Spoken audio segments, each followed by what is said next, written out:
저는 군입대를 앞두고 있는 대학생입니다. 입대 전에 너무 충격적인 소식을 들었습니다. 어떻게 해야 할지 너무 고민스럽습니다.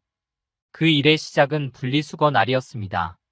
저희 아파트는 지정일에 분리수거를 합니다. 일주일 동안 모았다가 한꺼번에 버리는 방식이죠. 어느 날 같은 동에 사는 아줌마와 마주쳤습니다. 40대 중반의 돌싱이 아줌마였습니다. 제법 괜찮은 회사에 근무를 한다고 들었습니다. 성격도 좋고 얼굴도 예쁜 아줌마입니다. 회사를 다녀서 그런지 잘 꾸미고 다니는 편이었죠. 그래서 나이에 비해 젊어 보이는 아줌마입니다. 저희 엄마랑도 친한 편이라 저도 아는 얼굴이었죠. 아줌마의 분리수거 박스가 너무 많아 보이더군요. 위태로워 보이길래 제가 분리수거를 도와드렸습니다. 아줌마는 엄청 좋아하시면서 고마워하셨습니다. 그 일로 인해 아줌마와 많이 친해지게 되었습니다.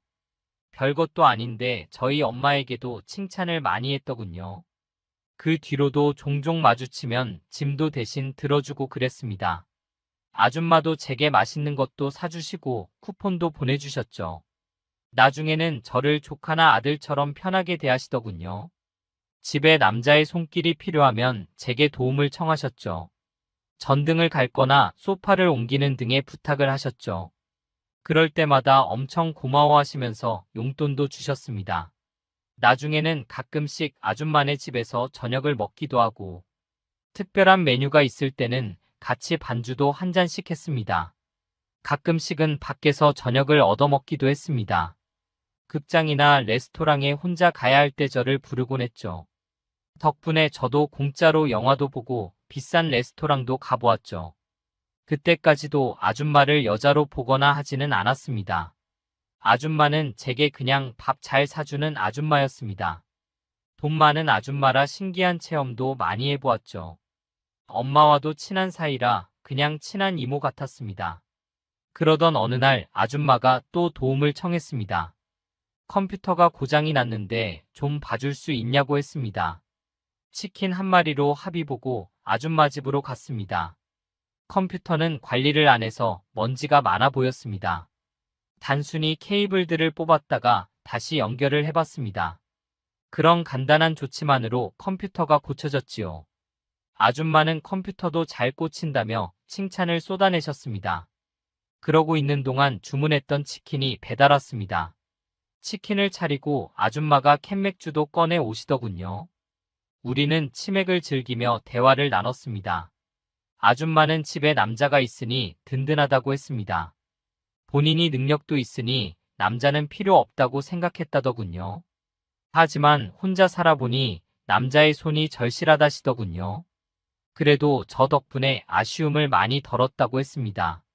자꾸만 저를 부려먹어서 미안하다시더군요. 그러면서 남자친구라도 만들어야겠다고 말하더군요. 그럼 제가 남자친구라 생각하시라 했습니다. 그때는 정말 다른 의도는 없었습니다. 제 이야기에 아줌마도 키득거리며 웃었습니다. 사실은 가끔씩 제가 남자친구 같았다고 하시더군요. 그러면서 막 부끄러워하시며 얼굴이 붉어지셨죠. 그런데 그 순간 기분이 조금 이상했습니다. 내가 아줌마의 남자친구라는 상상을 하게 되었죠. 짧은 순간 아줌마와 연인이 되는 상상을 했지요. 저는 혼자서 괜히 당황하게 되었습니다. 그냥 가볍게 받아치면 될 일이었는데 타이밍을 놓쳐서 분위기가 이상해진 것이죠. 아줌마도 민망하신지 슬쩍 시선을 돌리시더군요. 저는 어색함을 풀고자 농담을 던졌습니다. 정말로 남자친구 하냐고 물었죠. 아줌마도 얼굴이 살짝 붉어진 채 피식 웃더군요. 그러면서 그러자고 농담처럼 말씀하셨습니다. 그런데 다음 순간 제가 너무 나가버린 것이었죠. 약간 느끼한 목소리로 사귀어 보자고 했죠. 그러면서 아줌마의 손을 잡았습니다. 물론 손을 잡는 게 처음은 아니었습니다. 바깥에서 만날 때 팔짱도 끼곤 했었습니다. 그래서 손잡는 건 아무렇지 않을 줄 알았죠. 그런데 분위기 때문인지 엄청 떨리더군요. 손이 닿자 어색한 정적이 찾아왔습니다. 아줌마도 손을 빼지는 않았습니다. 그리고 눈이 마주치게 되었습니다. 순간 눈빛이 통한다는 기분이었습니다. 왠지 그 순간에는 아줌마가 이성으로 느껴졌죠. 그리고 우리는 정신없이 서로를 끌어당겼습니다. 별다른 예고 없이 서로 키스를 했습니다. 너무 자연스러운 상황이었지요. 돌이켜보면 아줌마도 적극적이었습니다. 불과 몇 분 전까지 아줌마는 편한 이모 느낌이었는데 갑자기 아줌마가 여자로 느껴지기 시작한 것이었죠. 그리고 그것이 시작이었습니다. 우리는 정신없이 서로를 원했습니다. 그렇게 아줌마의 침실에서 사랑을 나누었죠. 그 순간에는 그 행위에만 집중을 했습니다. 나중에는 아줌마가 더 적극적이었죠. 우리는 지칠 대로 지쳐 침대에 쓰러졌습니다. 그리고 숨을 고르면서 정신이 돌아오는 느낌이었습니다. 그리고 우리가 버린 흔적들이 보였습니다. 미모 같던 아줌마의 몸에도 흔적들이 보였죠. 그제야 저는 두려운 마음이 들었습니다. 아줌마도 정신을 차린 듯 조심스럽게 옷을 입었습니다. 우리는 서로 아무런 말도 할 수 없었지요.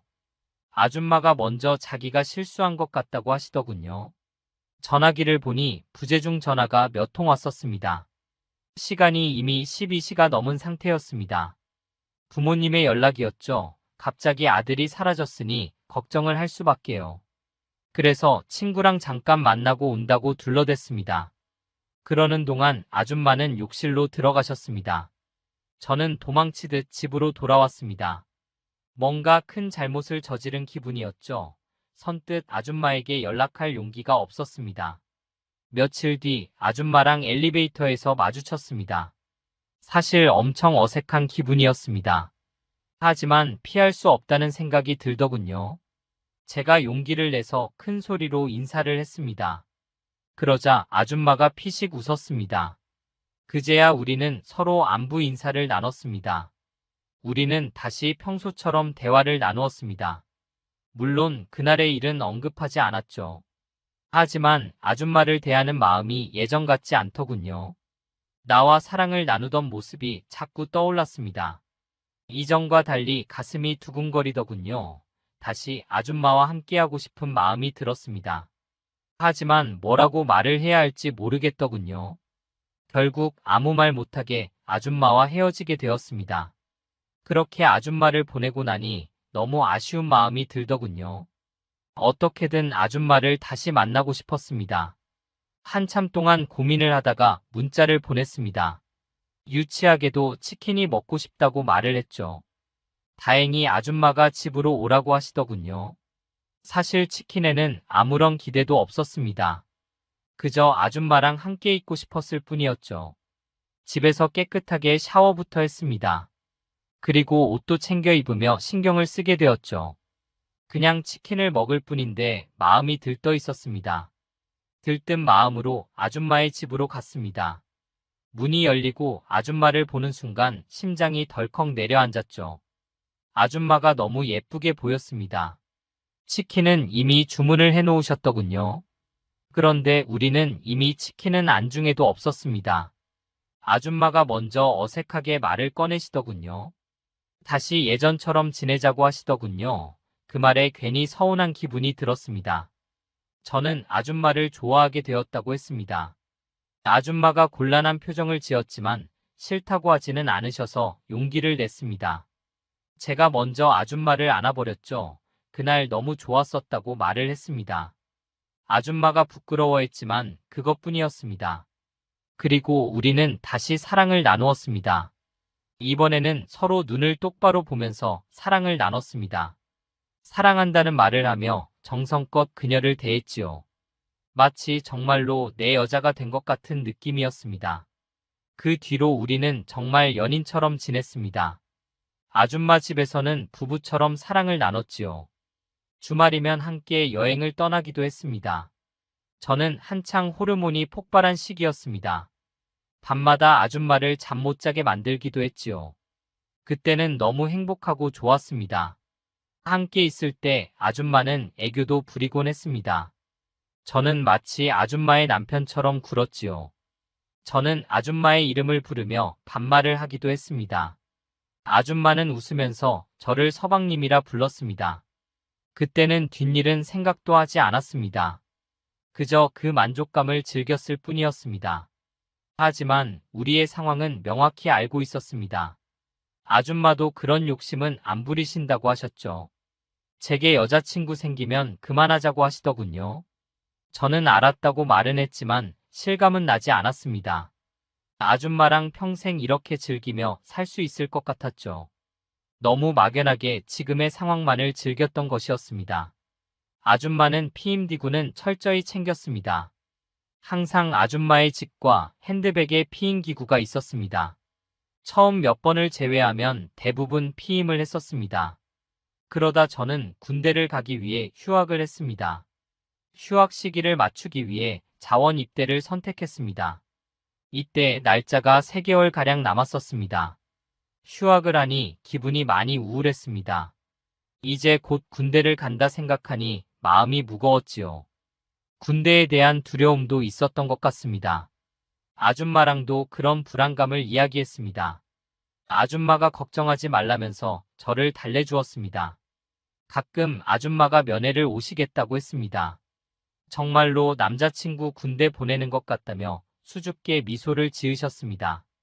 그런 아줌마의 말들이 많이 위로가 되더군요. 아줌마가 입대 전에 잠깐 여행을 가자고 하시더군요. 저도 그렇게 두려움을 떨치면 좋겠다 싶었죠. 부모님께는 친구들과 입대 전 여행을 간다고 했습니다. 그리고 주말에 아줌마의 차를 타고 동네로 향했습니다. 해변을 산책하기도 했고 조용히 바다를 보기도 했지요. 그리고 호텔에서는 육체적 욕구를 풀기 바빴습니다. 처음부터 작정을 하고 갔던 터라 아줌마는 적극적으로 자신을 내어주셨죠. 저는 그런 아줌마에게 더욱 흥분이 되었습니다. 아줌마는 밤새 저를 위로해줬습니다. 나중에는 피임기구도 제대로 사용하지 못했지요. 그 정도로 우리는 행위에 미쳐 있었습니다. 군대에 대한 불안감을 그렇게 지었습니다. 아줌마의 존재가 너무 고맙게 느껴졌지요. 덕분에 마음이 한결 가벼워지는 기분이었습니다. 그런데 아줌마는 문득 한숨을 내쉬었습니다. 피임을 하지 않은 사실을 깨달은 것이었습니다. 그나마 위험한 날은 아닌 것 같다고 하셨습니다. 저는 그런 아줌마가 고맙기도 했고 사랑스럽게 느껴지기도 했습니다. 그래서 아침부터 아줌마를 꼭 안고 있었습니다. 잠시 후 아줌마는 피식 웃으며 제 기분을 물었습니다. 저는 여자친구 덕분에 좀 좋아졌다고 했습니다. 얼굴이 붉어지며 쑥스러워하는 그녀가 귀엽게 보였습니다. 여행을 다녀온 뒤에는 친구들을 만나러 다녔습니다. 입대 전에 친구들과도 실컷 놀고 싶은 마음이었습니다. 그리고 밤에는 아줌마와 시간을 보냈습니다. 그러다 영장이 나왔고 입대 날짜가 가까워졌습니다. 그런데 어느 날 아줌마의 표정이 어두워져 있었습니다. 제가 군대를 가는 게 서운해서 그런 줄 알았습니다. 하지만 아줌마는 말수도 줄었고 사랑을 나눌 때도 평소보다 소극적이었습니다. 저는 이유를 알 수 없었습니다. 저랑 헤어지게 되어서 그런가 보다 생각했습니다. 그런데 그날은 피임기구 없이 그냥 하자고 하시더군요. 저는 기꺼이 아줌마가 하자는 대로 했습니다. 하지만 저도 눈치가 완전히 없지는 않았습니다. 사랑을 나눈 뒤 아줌마를 안아주면서 이유를 물었습니다. 그리고 그녀는 서랍에서 뭔가를 가져왔습니다. 2줄이 선명한 임신 진단기였습니다. 그제야 아줌마가 임신을 했다고 고백했습니다. 저는 순간 멘붕이 왔습니다.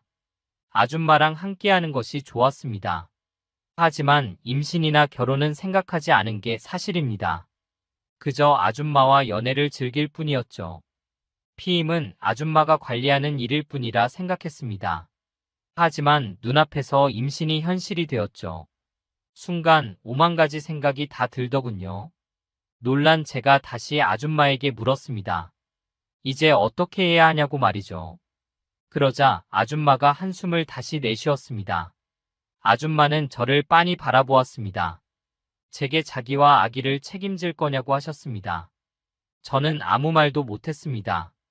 그동안 욕구만 풀었을 뿐이었습니다. 책임이라는 것은 생각도 해보지 못했었습니다. 그래서 더더욱 머릿속이 하얗게 변했지요. 아줌마는 농담이라며 자기가 어떻게 해보신다 하셨습니다. 정말 아무것도 생각나지 않았고 아무것도 할 수 없었죠. 그리고 입대하기 일주일 전에 아줌마를 만났습니다. 아줌마는 병원을 다녀왔다고 하시며 아무런 걱정 말라고 하셨습니다. 그 순간 왜 그렇게 눈물이 쏟아지는지 모르겠더군요. 저는 정말로 죄송하다고 사과를 했습니다. 아줌마는 괜찮다고 너무 걱정 말라고 하셨습니다. 하지만 마음이 진정이 되지 않았습니다. 그러자 그녀는 다시 농담을 던졌습니다. 제 이름이 아닌 아기 아빠라고 저를 놀리셨습니다. 아줌마를 덮쳐놓고 군대로 도망가냐고 놀리시더군요. 아줌마의 장난에도 마음이 무거웠습니다. 아기와 아줌마에게 죄책감이 들었습니다. 한 번도 생각하지 못한 죄책감과 후회였습니다. 아줌마는 연애는 언제 가면 되냐고 물으셨습니다. 군대 가면 욕구도 엄청 쌓일 테니 자기에게 풀라고 했습니다. 마치 여자친구가 된 것처럼 말을 하셨습니다. 그런데 아줌마가 더 어렵게 느껴졌습니다. 행위에 책임이 따른다는 사실을 뼈저리게 느낀 것이었죠. 이대로 관계를 계속할 수 있을지 의문이었습니다. 책임감이 너무도 무겁게 다가왔습니다. 이제 와서 아줌마와의 관계도 부담스럽게 느껴졌습니다. 하지만 차마 그런 말을 하지 못하고 있습니다. 아줌마는 부담 가지지 말라고 하셨습니다. 여자친구가 생길 때까지만이라고 하셨죠. 하지만 무거운 책임감을 떨쳐버릴 수 없었습니다. 아줌마와 정식으로 교제를 할까도 생각했습니다.